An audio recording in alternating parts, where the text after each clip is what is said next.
Aquí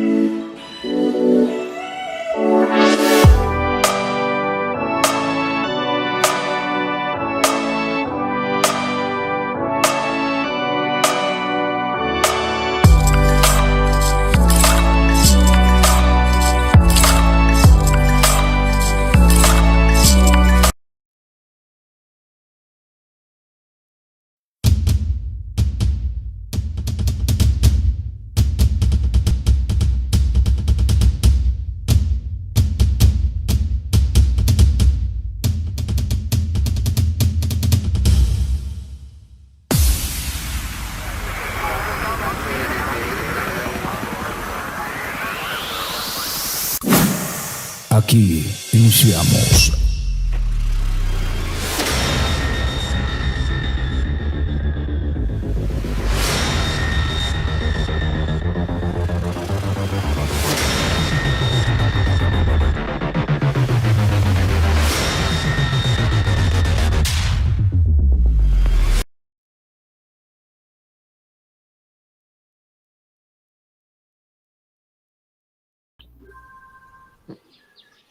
Buenas tardes, comunidad sanmartiniana.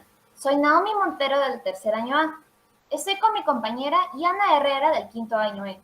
Y esta tarde queremos dar la bienvenida al abogado y político peruano, alcalde de Magdalena del Mar en el año 2003 y reelecto en los años 2006 y 2010, el señor Francis Allison. Iniciamos la entrevista haciendo uso de una técnica de recolección de información, denominada entrevista semiestructurada, y el tema gira en torno a la identidad cultural, el cual es fortalecido todos los años por el proyecto ISMA, Identidad Sanmartiniana, al cual pertenecemos y esperamos mantener su atención. Bienvenido, señor Francis Allison. Agradecemos su aporte para nuestro proyecto y nuestra institución educativa. Creo que deberíamos iniciar la entrevista conociendo un poco más sobre usted. Cuéntenos, ¿qué significado tiene Magdalena del Mar para usted? Hola, Naomi. En primer lugar, gracias por la entrevista. Me encanta estar en contacto con los jóvenes de mi país y con los niños también. Y me apasiona profundamente todo el tema educativo y un tema tan importante como el que ustedes quieren tocar hoy también. ¿Qué significa para mí Magdalena del Mar? Bueno, es parte, ya se ha vuelto parte de lo que yo mismo soy, ¿no? Parte de mi pasado, de mi presente, de mi futuro, parte de mis recuerdos, parte de lo que vivo hoy y parte de mis sueños también, porque tengo siempre sueños vinculados a Magdalena, lo que siempre se puede hacer, porque siempre se puede mejorar y siempre se puede hacer mejor, es parte de mi historia misma, ¿no? Y es un lugar donde siento profundo agradecimiento por los ciudadanos y los vecinos, porque me han dado la oportunidad de ser su alcalde 4 veces, y más allá de haberme permitido ser alcalde, me han dado muestras de cariño y afecto que solamente yo puedo pagar con cariño y con afecto también. Cuando los vecinos, ahora que no soy alcalde, me dicen que me extrañan, que es una frase muy linda además, yo respondo exactamente con lo mismo, porque yo les digo, yo también los extraño. Y es la verdad, extraño a los vecinos de Magdalena, porque evidentemente, si bien sigo viviendo en el distrito, cuando eres alcalde tienes mucho más contacto con el ciudadano, ¿no? Pero, ¿qué es Magdalena para mí? Te repito, Naomi, parte de lo que yo mismo soy y de lo que amo, de lo que sueño y de lo que añoro cuando estoy lejos por algún motivo, así sea por una semana. Entonces aquí es donde crecí. He vivido parte de mi vida en provincia también, pero muy, muy chico vine a Magdalena y aquí crecí, aquí tuve amigos y los sigo teniendo. En fin, por ejemplo, hoy día estoy en la iglesia junto a tu colegio, junto al colegio de ustedes, en la Iglesia Inmaculado Corazón de María, más conocida como La Cúpula. Y, por ejemplo, esta iglesia me trae estos recuerdos imborrables de cuando iba muy chiquito con mi abuela. Y siendo un niño veía impresionado este templo religioso inmenso, increíble.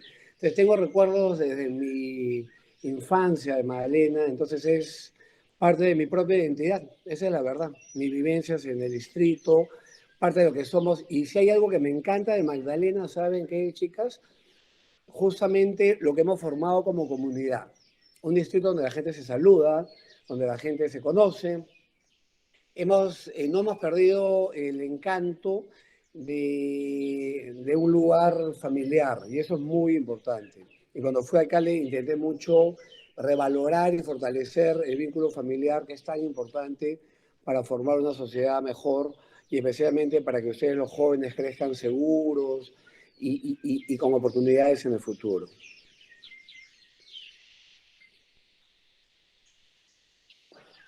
¿Alguna ¿Cuál pregunta, dirías chicas? que es el secreto del éxito en nuestras gestiones municipales?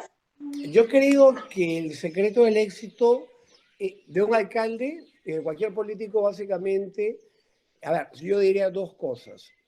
Lo primero, chicas, aprender a escuchar y entender que todos nos pueden enseñar algo. No hay ser humano, no hay ciudadano que no nos pueda enriquecer con su conocimiento o sus experiencias. O sea, creo que el peor error de muchos políticos es creer que saben más que los ciudadanos o creer que ellos por el cargo mismo ya están en condiciones de no necesitar escuchar. Yo creo que es exactamente al revés. Primero, escuchando, conocemos de los problemas que debemos resolver, que a veces, si no fuera porque el vecino te lo dice, no sabrías que algo malo está sucediendo.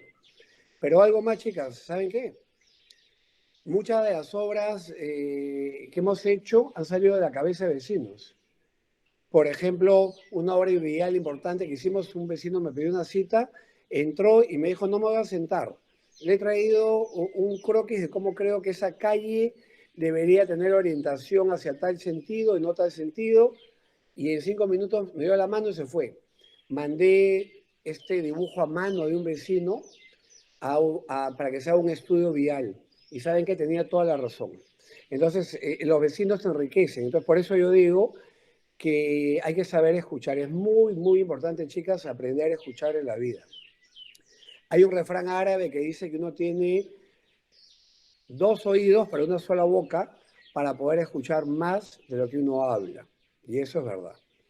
Y adicionalmente, el otro secreto, aparte de aprender a escuchar y entender que todos nos pueden enseñar algo, y que todos tienen algo que enseñarnos y que nunca dejamos de aprender de los demás, es formar un equipo adecuado, un equipo honesto, de compromiso, obviamente gente que comparta tus sueños, que tenga esa misma ilusión por los resultados, ¿no?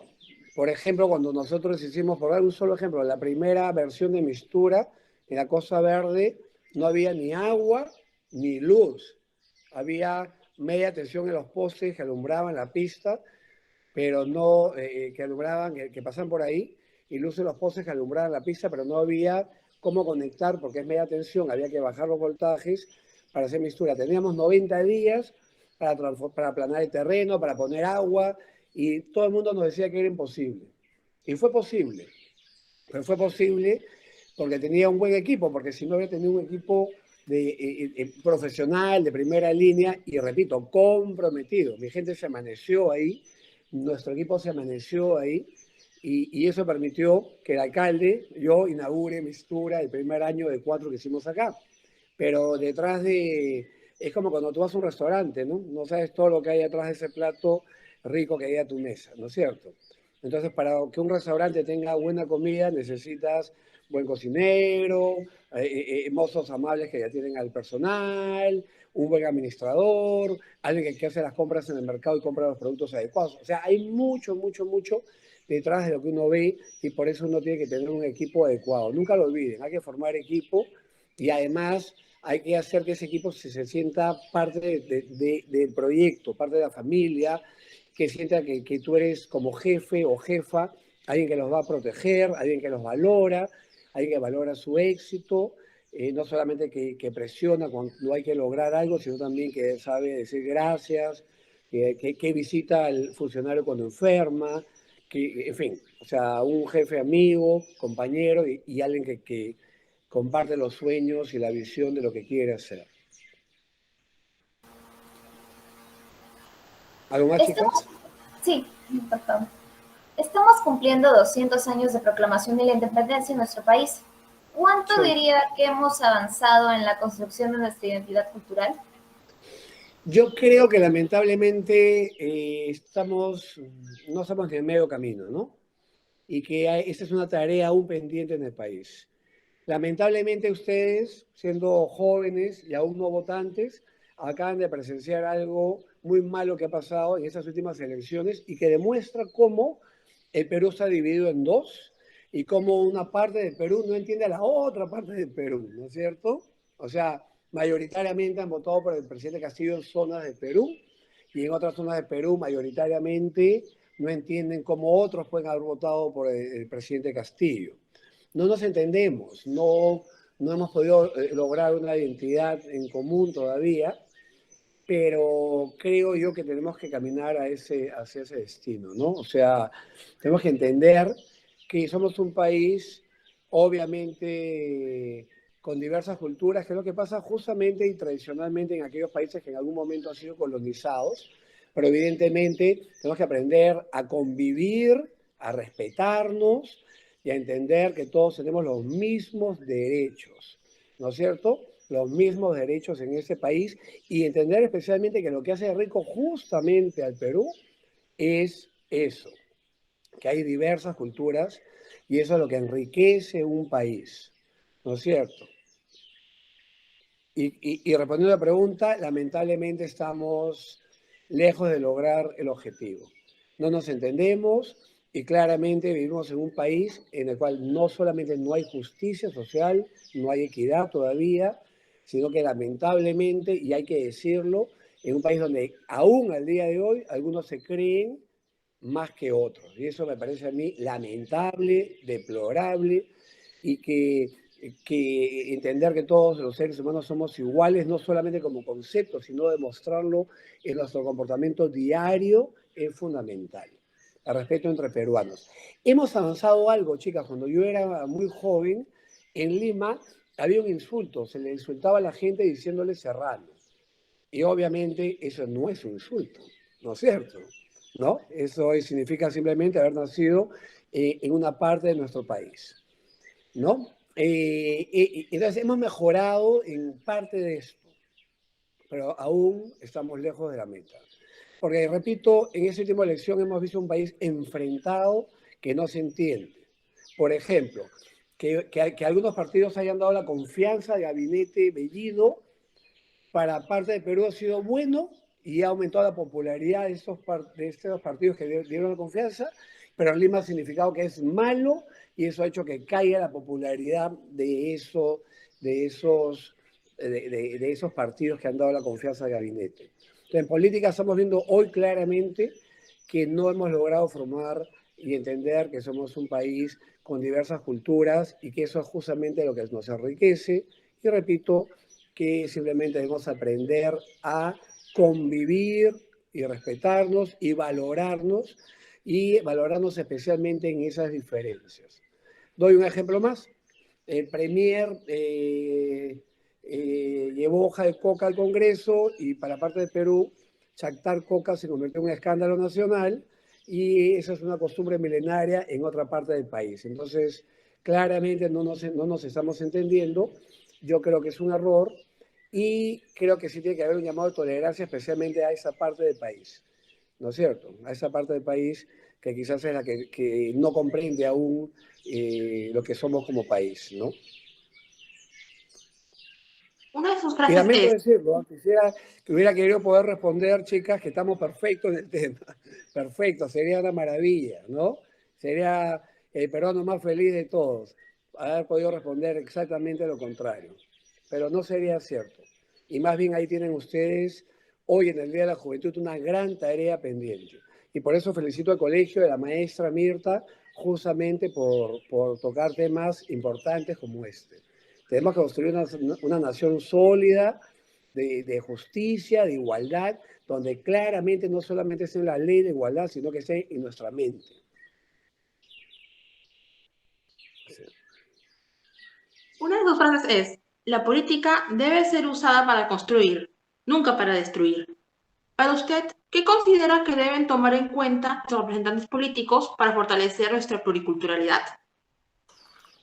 Bueno, claramente yo no digo solamente la política, creo que hay seres humanos que tienen claro que han nacido para construir y creo que lamentablemente hay seres humanos que en algunos casos no han nacido para eso. Tú te das cuenta, en la historia de la humanidad hay seres humanos que han usado su liderazgo y sus capacidades para destruir países, para destruir naciones. Sobre algunos seres humanos en la historia de la humanidad pesan millones de muertes incluso. Entonces, no todos los líderes son buenos. El liderazgo es lo que te permite conducir a mucha gente hacia una meta. Lamentablemente no siempre la meta ha sido buena. Muchas veces ha sido muy mala, ¿no es cierto? Ejemplos sobran. Entonces ese liderazgo debe ser utilizado por los políticos para justamente, como tú dices, formar una nación de justicia, de equidad, de igualdad, en donde nos entendamos, en donde nos valoremos, en donde no dejemos de sorprendernos positivamente por lo que significa aquel peruano que tiene una cultura diversa, distinta a la nuestra. Y entender que eso, lo repito, es justamente lo que hace rico ese país, ¿no es cierto? Itacuzco es una maravilla, ir a Huancavelica y hacer un viaje vivencial y dormir en los pueblos, no solamente la parte más urbana de las provincias, en fin, ¿no? Entonces, hay mucho por hacer y yo creo que en realidad lo que es hace un momento, ¿qué debe hacer los políticos? Yo creo, desde los cargos más importantes, lo que debemos hacer básicamente para mejorar lo que tú me preguntas, la currícula escolar. Creo, repito, que el colegio tiene que ser no solamente el lugar donde aprendes matemáticas, donde aprendes temas académicos, sino especialmente, repito, donde formes ciudadanos de compromiso, ciudadanos de absoluto respeto hacia el ciudadano, hacia el conciudadano. Yo veo, por ejemplo, que en el Perú hemos ganado algunas cosas, pero hemos perdido otras. Hemos perdido respeto a la autoridad, hemos perdido respeto al conciudadano. Y eso lo vemos cuando, por ejemplo, cuando manejamos.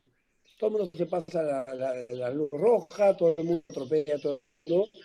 Y hay que formar en las aulas. El respeto a las normas, por algo se han inventado, nos conviene a todos cumplir con las normas, ¿no? Por algo se han inventado, no es para los tontos. Las normas y el cumplimiento de normas es para los más inteligentes. Debemos entender que eso no es malo, más bien eso es bueno para formar una sociedad. Cumplimiento de todas las normas, desde las más chiquitas hasta las más importantes.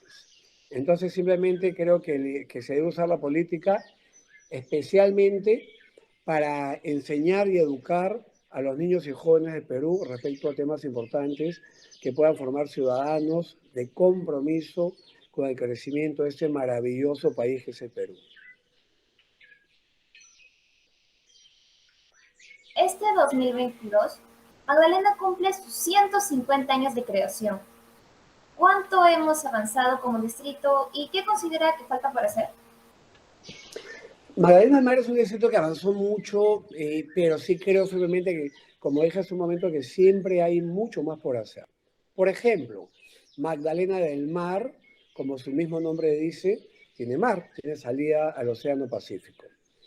Sin embargo, la naturaleza nos ha dado una playa sumamente brava, muy, muy, muy brava y muy peligrosa. Y eso evita que hayan, obviamente, bañistas en la zona. No lo evita, está prohibido bañarse en la Costa Verde de Magdalena, de San Miguel, San Isidro y gran parte de Miraflores por la braveza del mar.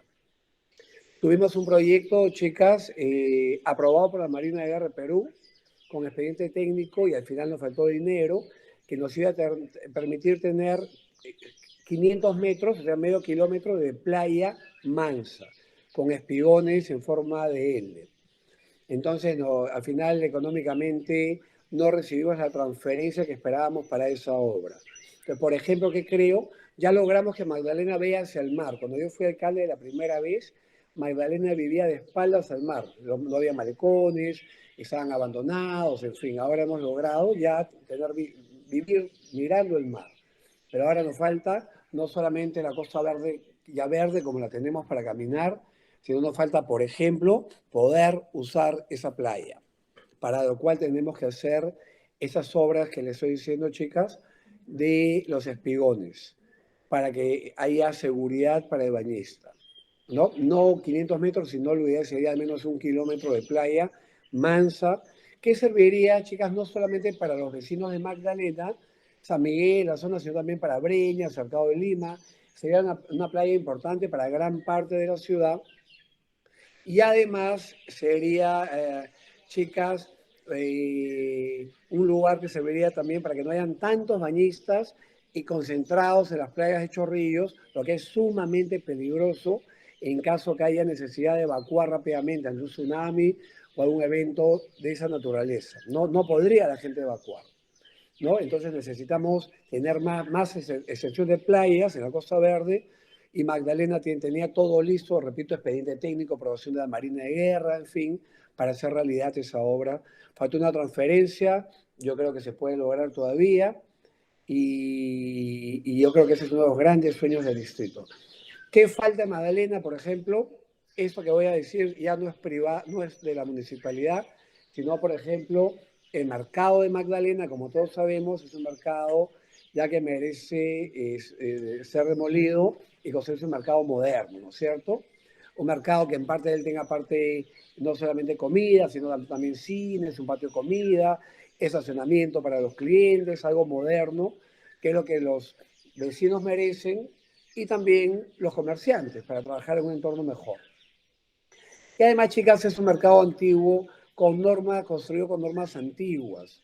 Los pasadizos no son tan anchos, en fin.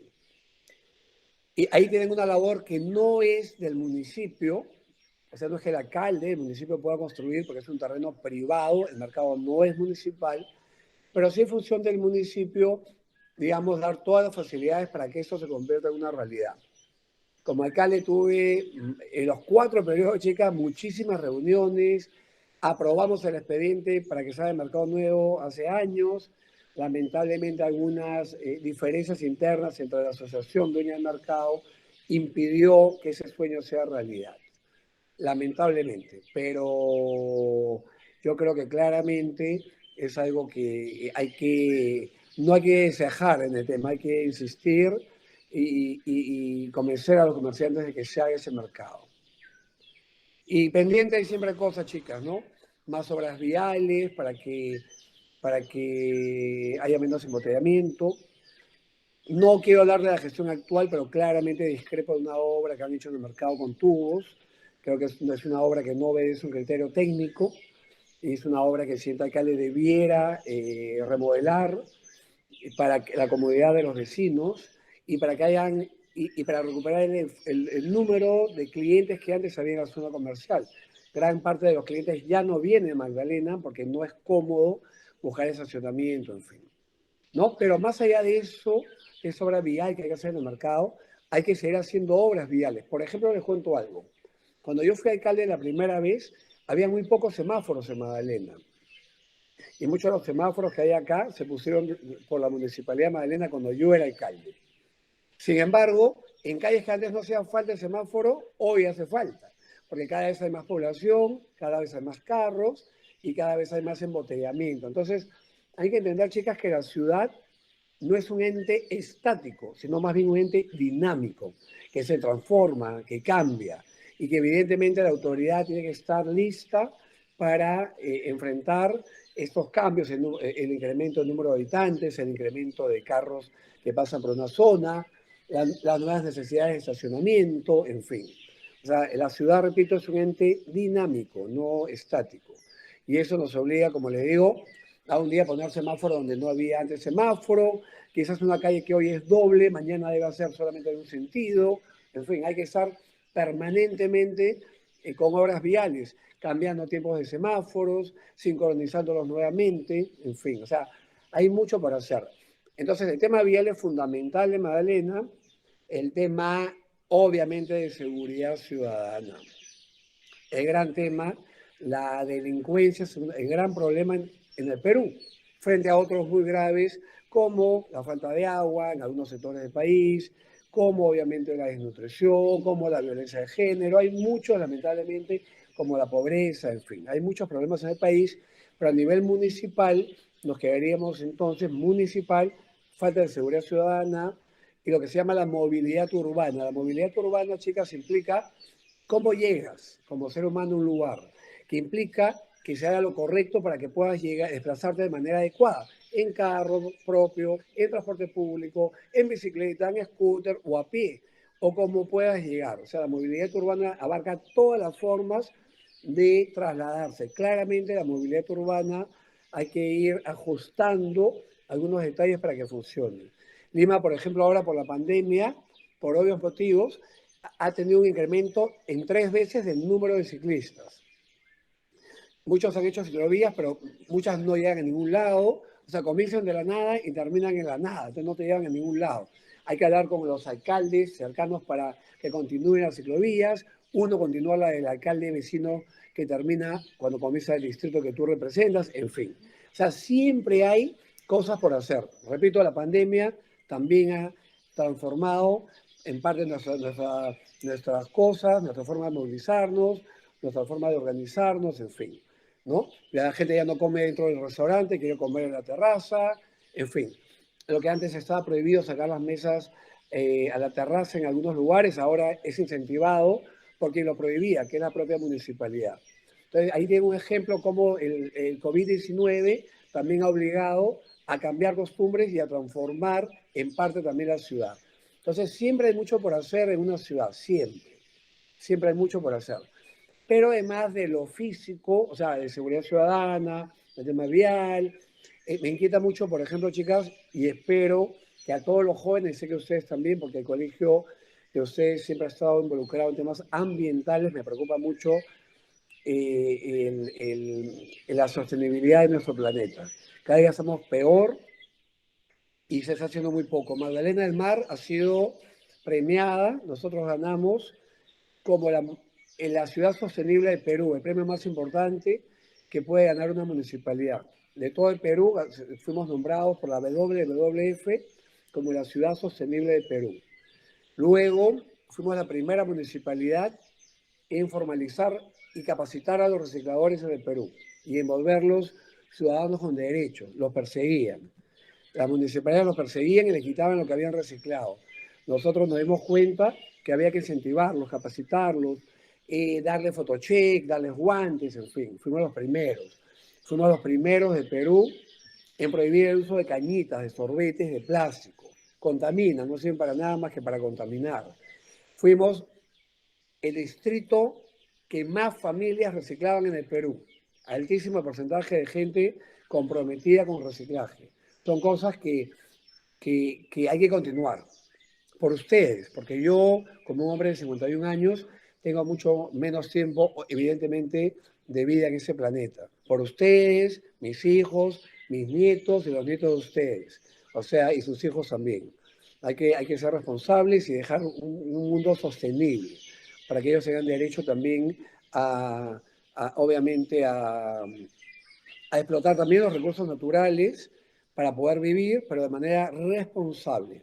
La sostenibilidad significa justamente eso, tu derecho como ser humano a explotar los recursos naturales, pero de manera sostenible. Puedo cortar árboles para hacer los pisos, las puertas, los muebles, los fósforos, en fin. Pero por cada árbol que corto, tengo que sembrar otros más, ¿no es cierto? Para no deforestar, sino que corto, pero al mismo tiempo estoy reforestando. Y de esa manera me aseguro que mis hijos y mis nietos también tengan árboles que cortar y ellos también tienen el mismo compromiso de utilizar los recursos naturales de manera sostenible. Acá un tema importante, la mayoría de países que más protegen el planeta, como Finlandia, viven, por ejemplo, entre otras cosas, por ejemplo, Finlandia, una de sus grandes industrias era maderera, o sea, sí cortan árboles, pero lo hacen de manera, y la maderera, y hacen muebles, y son famosos por algunas marcas vinculadas a la confección de muebles, fabricación de muebles de madera. Pero repito, lo hacen de manera sostenible. Puedes cortar, siempre y cuando siembres.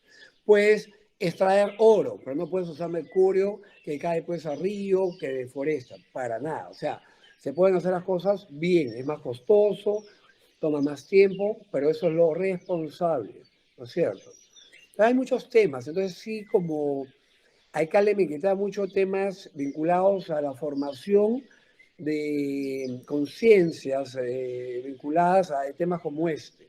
Porque claro, el tema ecológico no tiene que estar en papeles, tiene que estar en la mente de la gente. Todos tienen que reciclar, todos tienen que estar comprometidos, apagar la luz, cerrar el caño cuando no necesitan el agua, en fin, ¿no? Bueno, con mucha pena hemos llegado al final de nuestra entrevista y el propósito de la misma es sensibilizar a nuestros compañeros para que se involucren en los problemas, no solo de su comunidad, sino también de nuestra institución educativa Por y con supuesto. nuestros maestros, quienes Y, buscan cada día movilizar nuestras diversas habilidades y capacidades para desarrollar nuestras competencias y lograr aprendizajes más significativos y perecederos. ¿Algunas palabras finales, doctor Alison? bueno, felicitar a sus maestros, decirles que siempre he tenido un cariño muy especial por su colegio, justamente porque hay un esfuerzo siempre por ir más allá de la currícula escolar, en todo. Y eso me parece algo maravilloso, porque, repito, las aulas es el gran lugar donde se debe transformar a ese país. O sea, va a ser un poco difícil transformar a la gente mayor, pero va a ser, hay que comenzar por ustedes, por los niños y los jóvenes como ustedes. Decirles que estamos pasando un momento terrible, ¿no? Terrible. Hemos vivido momentos muy malos por el COVID-19 y ustedes los jóvenes han llevado o sea, se han llevado quizás de la peor parte, los niños y jóvenes y también los adultos mayores. Las cifras, chicas, de depresión que viven los jóvenes por el encierro son altísimas. Más de la mitad de jóvenes del país ha tenido secuelas de depresión en el último año. Es terrible. Simplemente decirles que tengan fe que esto va a cambiar, ya está cambiando. Gracias a Dios, por ejemplo, el gobierno de Sagasti y están vacunando de manera adecuada y rápidamente y debemos reconocerlo, ¿no es cierto? Y eso está permitiendo, evidentemente, que la cifra de muertos baje de manera radical. Sigamos cuidándonos, pero en la medida que seamos responsables, nos vacunemos cuando nos toque y sigamos respetando las normas que el Estado nos manda, el gobierno nos manda, creo que vamos a poder salir y llegar a la normalidad lo antes posible. Algo que yo quisiera verlos pronto ustedes en las aulas, sé que todavía falta para eso, porque lo responsable es que vayan a las aulas solamente tomando todas las medidas y no siempre los colegios nacionales tienen la ventilación o los espacios adecuados para la ventilación. Pero añoro ese momento. Me gustaba mucho como alcalde visitar los colegios y el de ustedes era, repito, uno de mis colegios favoritos. Y he tenido mucha amistad y cariño hacia sus maestros y las directoras que han tenido. Básicamente eso, tengan fe que todo va a mejorar. Y respecto al tema político, ustedes estarán muy desilusionados de lo que ven, de las peleas y enfrentamientos, de ver que los políticos en el país efectivamente creen que, la gran mayoría, no todos, que la política no es para construir, sino para destruir, como me preguntó Yana, porque vemos básicamente enfrentamientos y destrucción y no construcción. Pero no todos los políticos son así. Hay gente muy buena también en política y también aprovechar para alentarlos a ustedes, alentarlos a ustedes, chicas, a que llegado el momento también intervengan en política. Porque vemos una política tan mala en el país que lamentablemente desalentamos a los buenos jóvenes, a hombres y mujeres que podrían entrar a política. Y más bien creo yo que esa mala política que se está practicando en el Perú, destructiva y no constructiva, debería ser más bien el llamado a todas ustedes y a los jóvenes a entrar más bien en política para que nos ayuden a cambiar el país, porque claramente mi generación de políticos no está a la talla y exigencia de los ciudadanos del país. Esa es la verdad. Y claramente nuestros problemas tienen que ver ahora con el tema de la entrevista, nuestra incapacidad para entendernos como peruanos y nuestra incapacidad para convivir como un país con varias culturas. Por ejemplo, en Bolivia, no todo lo que ha pasado en Bolivia ha sido bueno con el presidente Morales, evidentemente hay cosas malas, muy malas, pero sí me parece interesante que se reconozca oficialmente como un país no multicultural, ¿no es cierto? ¿No? Porque creo que es parte, lo iniciativo también es importante para poder llegar a un entendimiento como peruanos. También creo que debemos entender que somos el producto de un mestizaje.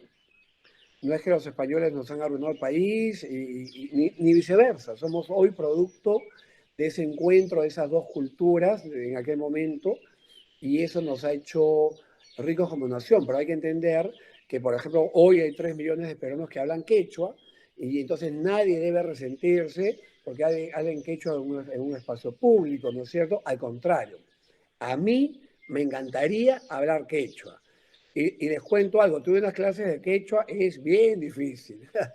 No terminé, que es algo que tengo aún pendiente, porque uno nunca deja de aprender. Me encantaría. Claro, el problema es que en el Perú no solamente hay un quechua y además hay aymara. Entonces al final no es que hay una lengua más, hay varias más. Pero como les digo, me parece a mí que eso es lo que hace muy grande a ese país, justamente eso, ¿no es cierto? Claramente, ¿no? Entonces, tenemos que aprender a respetarnos y a convivir y a entender que todos somos exactamente iguales, y que todos siempre podemos aprender de los demás.